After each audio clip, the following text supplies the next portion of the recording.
Hey folks, this is Bastin Slot, and I know it's been a little while, but welcome back to our Mod Spotlight series for Jurassic World Evolution 2. We've got a bunch of very cool new species to check out today, and a little behavioural tweak as well, which could be used for some fun stuff. Let's dig in and check it out.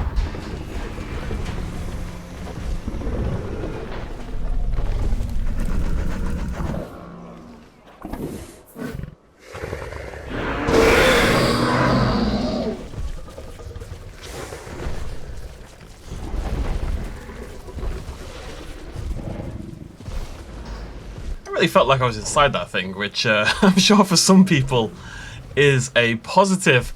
This is Ultima Imperatrix by Goji Center and Viral Cyclops. I'm sure a lot of you have seen Goji Center's video on this exact thing, and it's basically a reimagining of the Ultimasaurus, that absolute OG Jurassic Park hybrid from the 90s. This time it is a little bit more quadrupedal. This one actually comes with both a quadrupedal and bipedal version, and the idea was basically the Ultimasaurus was meant to be the ultimate killing machine, the ultimate dinosaur hybrid.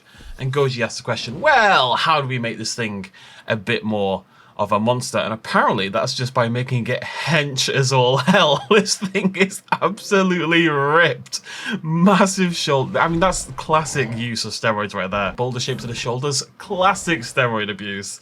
Thick neck, hench, thick arms. Very cool. We've got these big plates going all the way down the back, jutting out there at the front as well, kind of like a Kentrosaurus. If we move to the back of the creature, we can see here we've got a bit of a Thagomizer, sort of a Thagomizer going on. It's kind of like plate-shaped, spreading out from the back like that. And down here at the head, we've got the crest from the Triceratops. We've got a couple of horns as well. Sort of diminished front horn, but then we've got a few more of them. And this big monstrous mouth. And we even have a little beak there. It's a true 90s style hybrid monster, to say the least. Now we're going to check out some more colours for this thing, but one of the very cool things about this mod is that not only do you get this adult Ultima Imperatrix, but you also get a juvenile and baby version as well. Juvenile skin is a little bit more bonkers, but I have picked random ones for this one, and it really does just look like a juvenile version. It's just a little bit smaller. You can see all those plates very much coming in. The neck isn't quite as thick, the arms aren't quite as thick, and it is completely quadrupedal. And you also get, and this is on the Lystrosaurus rig, you also get Lababis, which are going to be hard to find because they're... There we go! So you also get this fairly demonic looking, fairly cute at the same time looking little thing. It's got that gremlin look that baby ceratopsids should always have and that I always look for in my baby ceratopsid designs. It's a bit bizarre, but it's kind of adorable. You can see it's got the little horns coming through, it's got all the plates on the back. It's even got on its tiny, chubby little tail the start of the wheel. I mean, this is very alien. It's got the start of that flat tail spike kind of thing. Oh my god. The baby might be my favourite of the bunch, I'm not going to lie. I think that's kind of adorable. Just before we move on, we're going to check out some colours, because this thing does come with a wider range of skins. So if I start there, yeah, look at that. We've got colours for days, and of course, various patterns that go along with those colours. I think it's just going to look best with the black striping, which I've now lost. There we go. So yeah, loads of different base colours. You know, it's got the expanded colour core usage, so you get a huge amount of variety. Pick whichever crazy ass hybrid you want to have.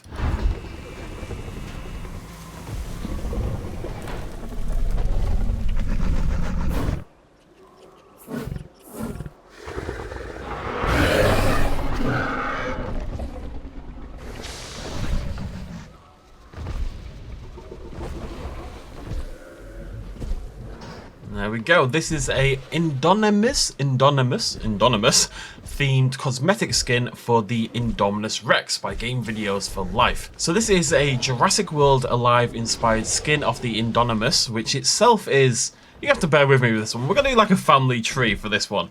The Indonemis is a hybrid of Indominus Rex and Smilonemis. Now, Smilonemis is a hybrid of Cobonemis and Smilocephalosaurus. And Smilocephalosaurus is a hybrid of Smilodon and Pachycephalosaurus. This thing is 3 to 4 hybrids deep. It's hybrids all the way down. It sounds bonkers, but I'm just going to bring this up as well. I really, like, despite being made from several different hybrids, I really like the design of this thing. Jurassic World Life has gone a little bit crazy, clearly. But the actual design of the actual probably Indonemus. The actual design of the Indonemus is really cool, I think, with the slight sort of turtle shell going on at the back, with the fur underneath on the underbelly. I think it looks really cool. Now, this skin here does not remodel the dinosaur at all. It is basically just a cool alternate skin with lots of blacks and dark greens. It's very clearly stipulated on the mod page, but people got very angry anyway. I think it's a beautiful looking, really well made Indominus Rex skin. I think if it said in the title, inspired, it might have done a little bit. It drew less ire, but at the end of the day, it is what it is. It's a very, very cool alternate Indominus Rex skin, basically.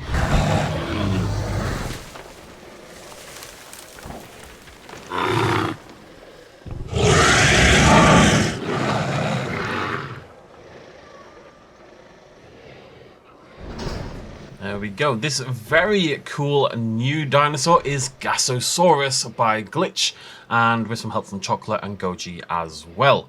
So let's do an actual new species. Gasosaurus is a theropod from the mid-Jurassic of China. Now, it's called Gasosaurus because it was discovered during the construction of a gas mining facility in China. Now, this thing is one of the very oldest tetanurine theropods. Tetanurae is a clade that includes most theropod dinosaurs, really, including modern avian dinosaurs, you know, pigeons. Tetanura is basically defined by that. Tetanura is all theropods more closely related to modern birds than they are to Ceratosaurus. And Gasosaurus would be one of the fairly basal member of that group. And of course, Tetanura would go on to become by far the most dominant of the clades of theropods, really. Gasosaurus itself is currently undergoing a bit of a restudy in terms of its position. It's bounced around a lot. We don't have that much fossil material for it. You know, for example, the skull, this area here, is entirely speculative or entirely derived from other dinosaurs. We have no skull material for the Gasosaurus at all, which means we can do cool little features like the little waddle pouch thingamajiggy underneath the neck. Why the heck not? We have none of that material to work with. So Gasosaurus is currently being reevaluated. Who knows where it will end up in the end. But a really cool mod here by Glitch and Co. This one in particular, I think the colour scheme is beautiful. This kind of burnt, fiery orange tiger striping going on is really, really cool looking. And then this beautiful boom of colour here. Interesting, that single stripe filled in there that blends in with this little stripe over here. And of course, the waddle underneath the head. Really interesting mix of coloration, a little bit of counter shading going on. The stripe's really interesting in shape and stuff like that. Just beautifully textured.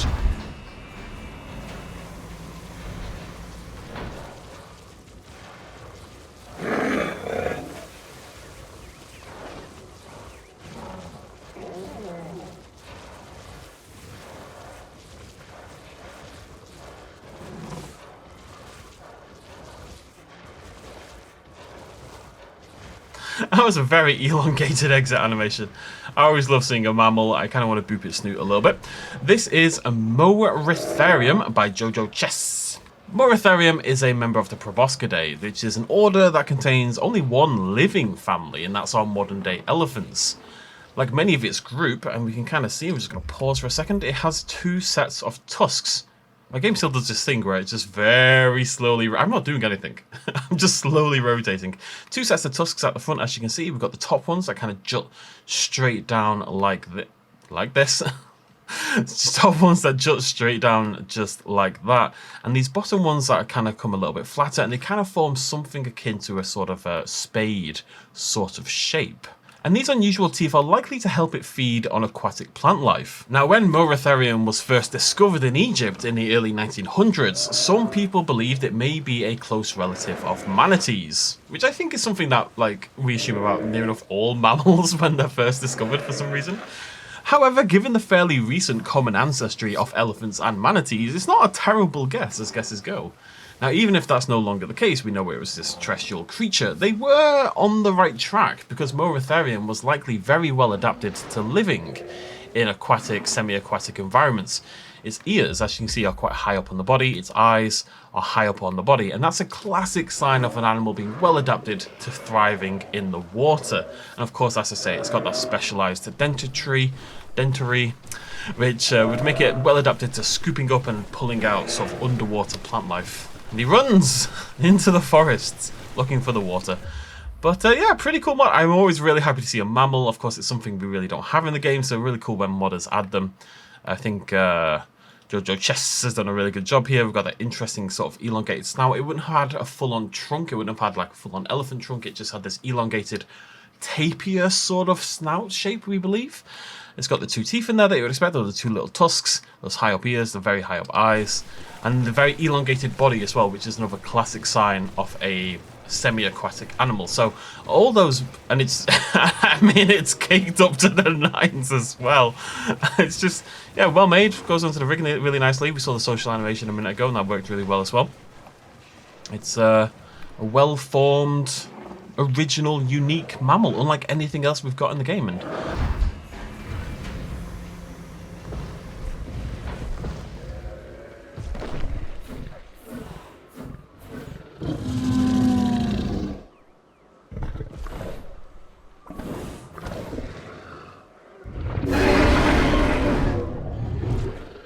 that is a very cool Tarbosaurus. Something, right, this is time for a bit of a blast from the past. This is a 2-skin cosmetic pack called the Project 90s Cosmetic Pack by Game Videos for Life and commissioned by JP Lover 96, which is one letter away from disaster. And it brings back 2 absolute classic dinosaur skins. Now, the first is this, let me see if I can get a bit of light here. Yeah, there we go. Stop rotating. The first is the Tarbosaurus skin based off the Primal Prey Tyrannosaurus. Primal Prey was a, let's say, carnivores-inspired game from the very early, it's actually from the early 2000s, it wasn't from the 90s, it's from 2001, I believe. And the Tarbo, though, the Tarbo that we have in the game with its heft and thickness and all these spikes and sort of slightly scoots and all this kind of jazz, it's very much a retro, it's got that kind of retro Tyrannosaur kind of appeal, so I can see why they used the Tarbosaurus for this. This is a beautifully well-made skin right here. I never really played Primal Prey, so it's not something I'm particularly attached to, but the skin is remarkably nicely done. Like, I would use this just as a straight-up Tarbo skin anyway.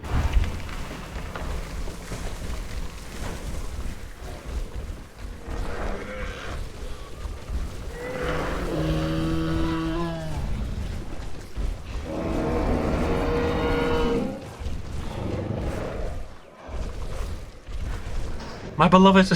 So, the second of the 2 skins in the pack is this beautiful Triceratops, inspired by the Triceratops from, of course, Jurassic Park Warpath, which was a 1999 1v1 fighting game. It was Mortal Kombat with Jurassic Park dinosaurs, which it was a cool game, but when you sort of say those words out loud, that is nonsense. But it was a very cool game. I was a big fan of it. If you're curious, I actually have a full playthrough of that game up here on the channel. Used their PS1 emulator to play it many moons ago. I can actually fix the rotation. It's very strange. What I have to do is zoom up to the very top height of the camera, and then that fixes it. If anyone has any idea why that would be the case, feel free to let me know. It's Warpath! Come to life! It's a mirror matchup in the Warpath Triceratops. Anyway, this is, yeah, really nicely done, really beautifully reimagined, brought to life by Game Videos for Life, you know, one of the, if not the best skin maker out there, frankly, in the Jurassic World Evolution community. Bright blues intersected with the sort of dried blood crimson on there. Beautifully sort of patterned as well, the way it displays around there. Fades down to the body where we've got a bit more green in the counter shading area. And it just had a fight, so it deserves a nap, basically. Hello, buddy. So, 2 very cool retro-inspired... God, I hate calling games that I grew up playing retro. But 2 very cool retro-inspired dinosaur skins there.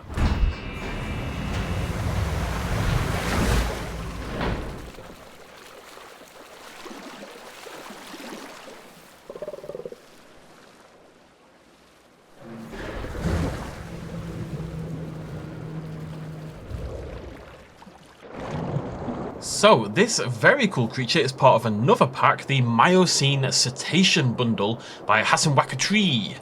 And this bundle, commissioned by William Smart 23, introduces 2 cetaceans from the Miocene into the game, in case the name sort of didn't give it away. The first of our 2 new species is called Acrophyceta or something akin to that, Acrophyceta. And acro is a type of sperm whale that used to hunt off the coasts of Peru. Now it, like many of our more extinct, many of our more dead sperm whales, was macroraptorial, which is one of my absolute favourite words of all time, by the way. It's just such a cool macroraptorial, big raptor. And that is basically what it means. It just means they were big apex predators, voracious hunters. It's very cool stuff. Now, I say that, but at up to, 15 feet or so, this thing was not huge. In fact, it is the smallest of all of the macroraptorial sperm whales. Now, that's probably in part due to Acro being a little bit more basal than the others. Other macroraptorial sperm whales would come later on, things like the gigantic titans like Leviathan, for example, which you're probably familiar with. Regardless, Acro still would have hunted seals and even other whales, and despite its smaller size, would have been a deadly predator. And it's just cool to have a whale. How often do we get a whale? You can see the big sort of blob above the head there. I did look at the proper official term, but I've completely forgotten what it was. I think this is made really nicely. We've got this big variety in skin, so if you want this sort of crazy pattern, you can do that on this little flippers. It's kind of adorable, actually. This thing's a brutal predator, but it's kind of cute. Or even without the pattern, though. Very rarely do the non-patterned creatures in this game look cool, but this one kind of pulls it off. It's got that dotting going around. We've still got this interesting swirl and very strong counter shading going on, which you see a lot more in aquatic creatures because of how strong the sunlight is in the water. And yeah, I just think it's pretty cool looking.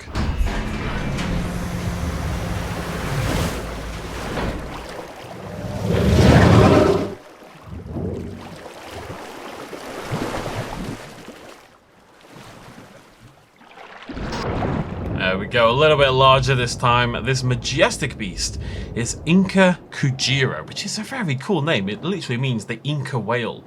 It is a rorqual whale from the late Miocene of Peru. Now, if I'm honest, folks, there is very little information on this thing out there in the world, other than it would have been around 25 feet or so in size. And so I will instead explain what rorquals are. R-O-R-Q-U-A-L. Rorquals are a big group of baleen whales. We actually have a bunch of them are still extant. They are still arrived today, knocking around like the blue whale, for example, the fin whale, and the northern minke whale.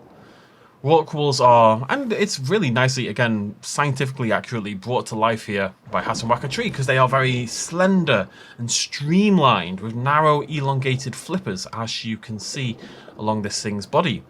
They're sleek and sexy, basically. I don't really have anything else to add, but yeah, another really interesting looking creature. I think I prefer the Acrophyceta, but I think this is pretty original as well. Very strange, sort of slender tube-like body almost, before it splits off into the tail fin there at the back. That little sway under the eye there, you can see the eye just there, and then this strange curve of dark tar slick colour moving forward.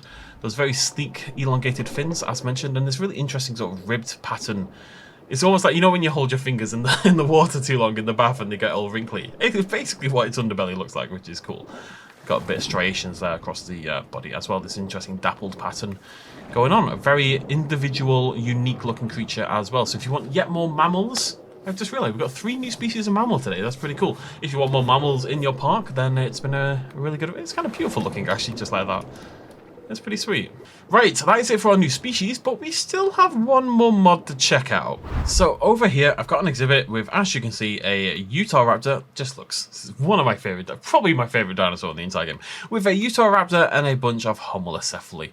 And of course, the Utahraptor, now that I've turned combat on, now that I've turned feeding on, the Utahraptor is going to be hungry and is going to want to hunt down a Homalocephali. However, this new mod by Timox, called Maximum Fight and Hunt Frequencies, it basically makes your carnivores into bastards. It makes them all, including marine and flying species, hyper aggressive. They're going to hunt for fun. They're going to fight everything instantly. So I've turned all my settings on, and hopefully we're going to click prey, and we should, in theory, see this Utahraptor instantly start to go for the hunt. Let's find out.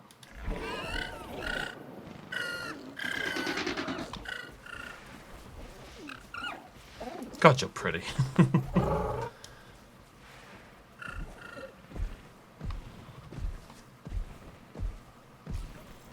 Yeah, well, there's our first hunt.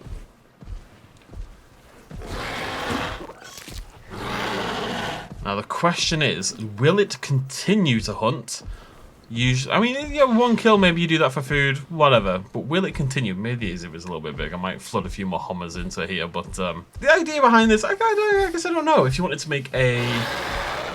Yeah, there we go, it's going again. It's definitely hunting at a increased rate. The second hunt is starting already.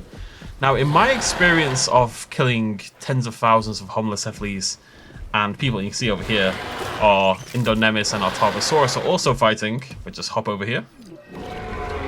Yeah, they're going to start to kill each other as well. Same with our...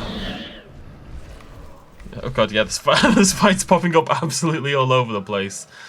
But as I've done many tests... Yeah, and there we go, there's the third. I was about to say, so when you release a dinosaur into the wild...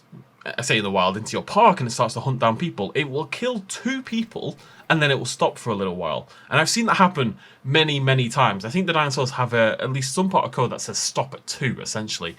But as you can see, this Utahraptor is now methodically, one by one, hunting down every single Homalocephale in this exhibit. And there's the 4th one.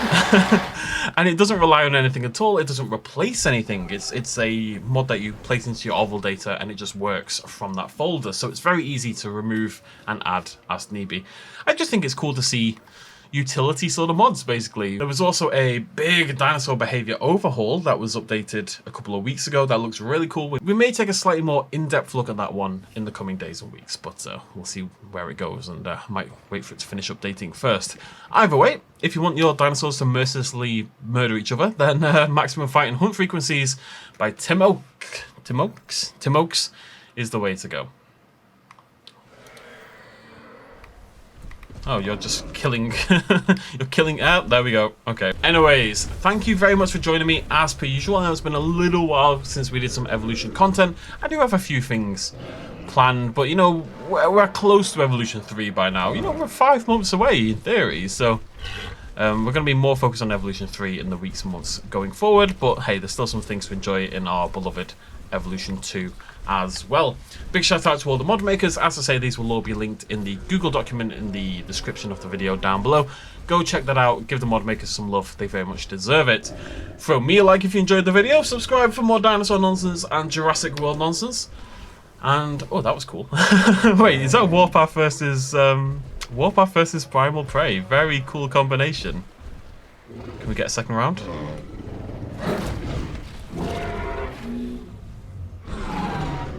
Bam!